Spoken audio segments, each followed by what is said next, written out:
Assalamualaikum warahmatullahi wabarakatuh dan selamat petang. Selepas saya bercerita pasal rawatan ais, ada yang bertanya pada saya, okey, macam mana, apa rawatan yang kita perlu lakukan yang terbaik untuk kecederaan ataupun sakit di badan, sama ada ais atau hot pack. Okey, kalau macam fisioterapi, kita ada dua pilihan untuk mengurangkan sakit. Pertama, rawatan ais. Yang kedua, rawatan hot pack. Okey, kalau kita tengok kat sini rawatan hot pack dan ais dia sama sahaja. Rawatan tu mesti dah dalam masa 15 minit. Okey. Suhu. Kalau suhu ais biasanya sejuk. Sejuk lebih kurang dalam 5 hingga 12 darjah Celsius. Bagi hot pack pula lebih kurang.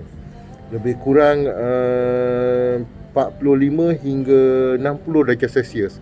Tapi macam hot pack yang kita ada di jabatan kami 72 darjah Celsius. Tapi tidak direct kita kasih pada pesakit. Mesti ada 7 lapisan tuala. Maksudnya kalau dia segi 4 tepat, maka kita kena lapikkan dengan 7 lapisan tuala. Bukan 7 biji tuala, 7 lapisan. Maksudnya kita lipat tuala tu, lapisan pertama, kedua, lipat lagi, ketiga, keempat, lepas tu lagi sekali lipat, 6, 7, lebih kurang begitu. Okey, sama juga dengan ais. Tetapi rawatan hot pack, kami tidak memberikan tuala tu basah. Contoh kalau tadi ais, kita katakan letak sedikit air supaya tuala tadi lembap, jadi suhu dalam tu lebih sejuk. Bagi hot pack tidak. Okey, macam di hospital, di Hospital Syarminah, kita ada hot pack yang panasnya adalah panas lembap. Itu lebih selesa compare yang kita pakai seperti di pasar raya ada jual lampu infrared. Okey, infrared dia panas dan kering. Biasanya kalau kena pada kulit kita, ia akan rasa gatal-gatal, lebih kurang gitu.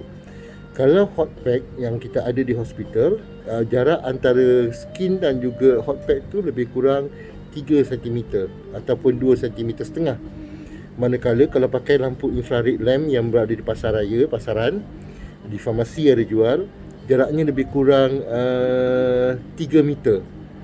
Okey, 3 meter ataupun 60 cm lebih kurang macam tu. Okey, jarak antara kulit dan lampu. Sebab kalau terlalu dekat, dia akan menyebabkan burn. Okey. Pemilihan rawatan. Okey, kalau kecederaan itu, sakit itu lebih kurang 24 hingga 72 jam, seperti saya katakan tadi, ais adalah rawatan utama yang paling bagus. Kalau kecederaan, misal kata kita sakit pinggang. Okey, bila sakit pinggang tu bermula semalam, maksudnya masih dalam 24 jam. Rawatan yang terbaik adalah ais untuk mengurangkan sakit. Okey. Kalau manakala hot pack pula, pemilihan rawatan tersebut sakit berkenaan lebih daripada 72 jam. Maksudnya dah seminggu. Okey, walaupun dia masih membengkak, tetapi rawatan paling sesuai adalah hot pack. Sebab dia dah sakit kronik. Subkronik atau subacute. Okey. Jadi selepas 70 jam, kita nanti kasihlah hot pack. That's the best. The best rawatan untuk pesakit yang mengalami kesakitan. Okey. Kesan kalau kenapa kita bagi rawatan ais? Apa tujuan kita bagi rawatan ais? Pertama, untuk membolehkan salur darah itu mengecut. Misal kata kawasan itu bengkak, saudara mengecut, jadi kita mengurangkan bengkak pada kawasan tersebut. Kenapa berjadinya blue black ataupun lebam? Ada salur darah yang pecah di situ. Jadi darah tadi akan keluar ke lapisan dermis. Jadi dia akan jadi blue black ataupun lebam. Okey. Jadi tujuan kita bagi ais untuk mengecutkan salur darah tersebut. Jadi dengan itu, kawasan tersebut akan dengan sendirinya kurang membengkak dan blue black itu akan terhenti. Tapi ingat, rawatan mesti 15 minit sahaja, tak boleh lebih pada tu. Kalau tak, nantikan bengkak tersebut dan lebam tadi lagi tambah teruk. Okey. Yang kedua, menghentikan pendarahan. Let's say ada pendarahan kat situ, kita nampak ada macam darah beku di kawasan tersebut. Dia makin membesar, kita letak ais, rawatan ais. Kalau zaman dulu, bila kita terhantuk sedikit di tepi bucu ataupun terhantuk di singki, tak ada luka, mak-mak kita akan pergi ambil nasi yang panas baru lepas masak tadi, diikat pada kain, diletakkan, dituamkan. Dituamkan, ditiup, diletak, ditiup, diletak. Pada masa tersebut, rawatan bagus adalah itu. Kita pun tak semua rumah ada ais. Tapi masa sekarang, rawatan terbaik adalah ais. Okey. Kemudian rawatan ais tadi dia dapat mengurangkan aktiviti otot. Maksudnya tadi otot tadi bila kesakitan dia berdenyut, nyut. Jadi selepas kita letak ais, rawatan ais tadi, yang berdenyut tadi dia akan berkurangan. Dia akan lebih lagi selesa. Okey. Kemudian ia mengurangkan kesakitan pada peringkat akut. Okey, rawatan hot pack. Okey, apakah berlaku sekiranya kita melakukan rawatan hot pack? Salur darah itu akan mengembang. Okey, jadi bila salur darah mengembang, bila kejadian kecederaan berlaku lebih 72 jam, banyak oksigen yang telah dipakai dan racun-racun dalam muscle kita akan terkumpul di satu otot, di satu bahagian yang bengkak, yang sakit tadi.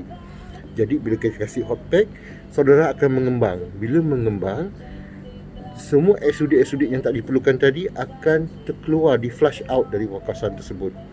Jadi dengan sendirinya kawasan tersebut akan mendapat oksigen yang baru, makanan yang baru. Mesti harus diingat, otot dalam badan kita memerlukan makanan.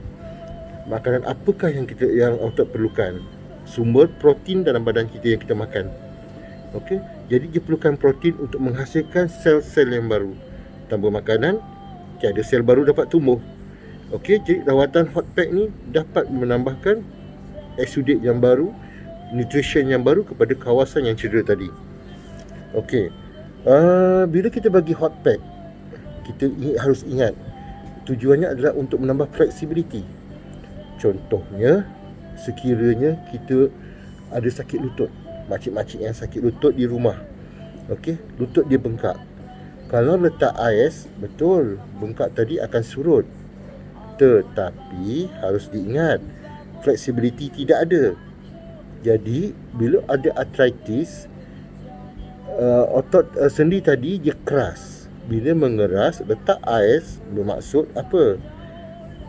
Otot tadi dan juga kawasan sendi tadi bertambah keras.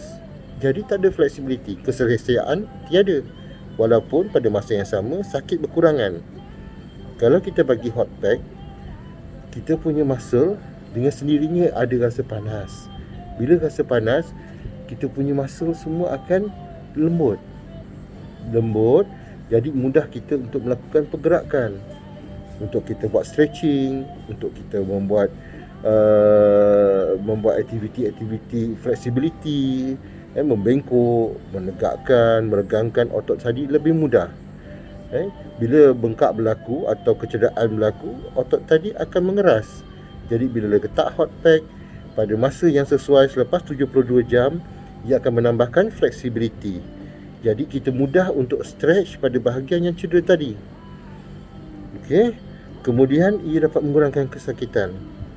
Bila dapat SUD baru, maka menjana sel-sel baru, sel yang rosak tadi akan musnah dengan sendirinya. Proses remodeling akan terbentuk, akan terjadi. Okey. Oleh sebab itu, rawatan tu mesti sesuai kita pilih, sama ada hot pack atau ice pack. Ingat ya, sekiranya otot sendi tadi membengkak lebih 72 jam, hot pack adalah yang terbaik. Contohnya sakit pinggang sudah 3 hari atau 4 hari, kita dah rasa tegang pada pinggang tersebut, kita carilah hot water bottle. Okey, kita cari hot water bottle yang saya pernah tunjukkan ini. Kita letak hot pack, letak air panas, kita letak separuh, kemudian kita tekan supaya air itu mencecah pada bibir botol ni tadi. Kita ikat balik, kemudian kita letakkan pola, lipat 7 lapis dan letak pada bahagian yang sakit tadi.